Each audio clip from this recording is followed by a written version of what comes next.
Alex defines a state of innocence as a moment when one can breathe, when one can be present and open. For most teachers, professional development ain't that space. Presence is a challenge. Whether it's the stack of papers to grade, the emails still needing to be sent, the plan is still undone, or maybe just that one little interaction you had with a child that's had you in your feelings all day. Not to mention the PowerPoints.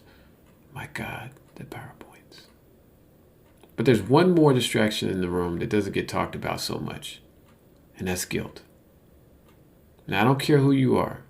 If you've taught, you've witnessed the toll white supremacy takes on children of color, particularly black kids in our schools. Maybe you're aware of how you contribute to it, maybe you ain't. But everyone feels that nagging sense that something ain't right. That nagging sense that we are complicit in this injustice, that we're feeding our families off of it. Now we can blame it on admin, on other teachers, on parents, on the kids themselves. But the weight of that guilt is overpowering some days. For many white teachers, race and equity PD is an opportunity for catharsis, an opportunity to testify, to unburden, and become clean again. I had no idea. I didn't know. No one told me. I feel so bad. I just don't know what can be done. I'm not racist. Am I? Being black in a room like that is tough. After caring for the development of children all day, it's cruel labor to have to hold another grown person's hand like I'm Viola Davis in The Help. You was smart. You was kind. You was important. Especially when that person has a master's degree and is making enough money to send their kids to private school. Now, I should acknowledge that I've worked with sensitive, intelligent, and capable white folks who are ready to do the work. I should also acknowledge that I feel compelled to acknowledge those good white folks because I've been trained to not hurt good white folks' feelings. But the real problem for teachers, black teachers, is that we spend so much time navigating, adjudicating, and validating the innocence of our white colleagues that we have precious little time to consider our own. And even more importantly, the innocence of the black children we teach, their goodness, the yowling bundle of needs that drives their very innocent human behavior. And that's when we start using shorthand, start cutting corners, calling ourselves experts on kids we don't truly know. Alex talked about leading a professional development session at a mostly black school in North Minneapolis to illustrate this point. A black teacher stood up and said, well, I just tried it. I lived in the same neighborhood. I grew up. I know exactly what their life is like. I'm like, stop. It's not the same. You're talking 20 years difference. The kids you're teaching, yeah, they may have grown up on the same block, in the same block you grew up on, but it's not the same. You have to know who that child is. And you can't stand back and use your pronouncements about what it means to be a black child that, when you're like 40 years old. No, I'm saying you have to do the same work.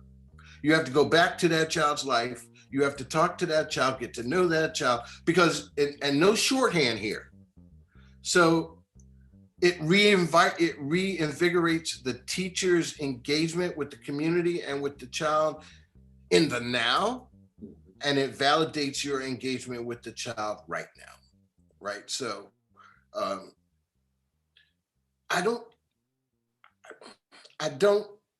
I think being black and teaching black children is a powerful reality if you're there for them. And the challenge that you face is different than the challenge a white teacher faces. Right. But your innocence is more important to me because I'm talking about a sort of coincidental moment where a white teacher realizes, oh crap, I've been looking at this child completely wrong the whole time. A black teacher is gonna come to some understanding about how capable they are of being free and seeing that child separately from themselves. that's another challenge that Black teachers have. Is like there's a way in which we sort of see everybody as a representation of another version of ourselves, when actually this, and you can't compare. Like in the training, I'm telling all teachers, stop comparing your life to their lives. Stop comparing your children to their children. Take this child's life independently and separately and understand that child, and stop judging them based on their family or based on what you know about their life outside of class. Try to see who they are truly, and then embrace that. So I'm saying the challenge for Black teachers the outcomes are different, but the challenge is pretty much the same. It's like you can't assume you know children that you don't know. Right. But this is a worthwhile contemplation for Black teachers, this idea that your freedom is connected to their freedom. Your ability to believe in possibilities, in the purity of your soul, in the idea of who you are meant to be, is important in your capacity to reach children, to inspire them about who they can be. Right. And so, it's like, I think there's a way in which everybody, this is not just Black teachers, but everybody, is like, if we give up on our highest aspiration, in some ways we start to just go by the numbers, right? But I think if you remove this idea that you're performing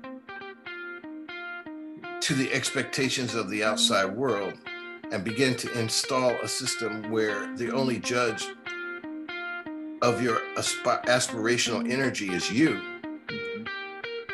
then there's something new there waiting for you, right? And I think that's another step closer to being free inside.